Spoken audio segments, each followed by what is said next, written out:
this is Unit 4C. It deals with voltage, resistance and current. So the key idea here is the electron. Electrons can flow through metals, and therefore we can have a lot of electrons or a few number of electrons. So we have electrons per second, and we call that current. Electrons can also carry energy, so we have the idea of energy per electron, we call that voltage. We also have the idea of resistance, and that is basically an obstacle in the circuit. So these two things, resistance and voltage, control the current. So if we have more voltage, we have more current. In exactly the same way, if our water reservoir is lower, we get less flow of water here. When it's higher, we get a greater flow of water.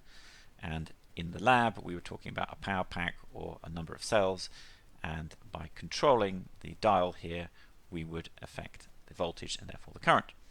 Over here, we've got a variable resistor, and that is a bit like squeezing a rubber tube here. The harder we squeeze, the less comes out, the less flow we have. So that squeezing harder means increasing the resistance, and that can also control the current. Now we can rearrange this formula, so voltage equals current times resistance. It's also known as Ohm's law.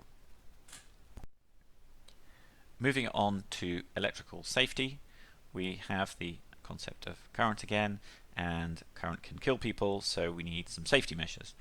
The first one to think about is the fuse. Now the fuse is a deliberate weak point in the circuit. Why is that useful? Well, when the current gets too high, it can melt and break. So under normal operation, we have the current going through the fuse. We can see it's alternating current here. It goes one way, then it reverses, goes the other way. This happens about 50 times a second. We've obviously slowed it down here. Now, if there's a fault, the current can flow through here, so something's happening to the insulation, and the outside of the device becomes live.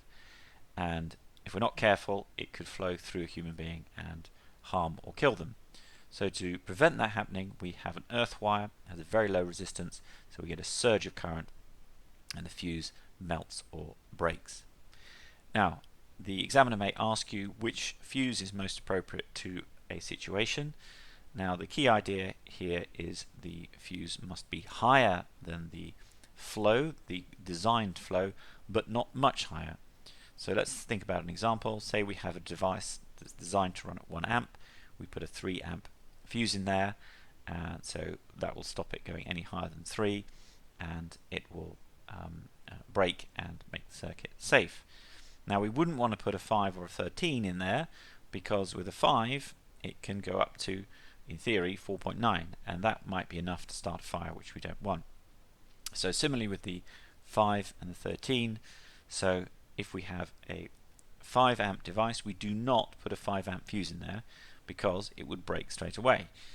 Even if it was 4.9, we still wouldn't use a 5, because although it may be designed to run at 4.9, occasionally it may spike upwards, and again we'd unnecessarily break our fuse. Now, fuses aren't terribly handy. They're kind of old technology. When they break, you have to replace them. You might not have one, and it costs money every time. A circuit breaker is much better, and what it is, as it says here, it's a quick resettable automatic off switch. So what does that mean? When the current gets dangerously high, this electromagnet here, which you can see in the cutaway, will pull this off its hinges, and you go away and you solve the problem, and all you have to do then is flick it back on, and you don't have to buy a new component every time. We can make things even safer by having double insulation.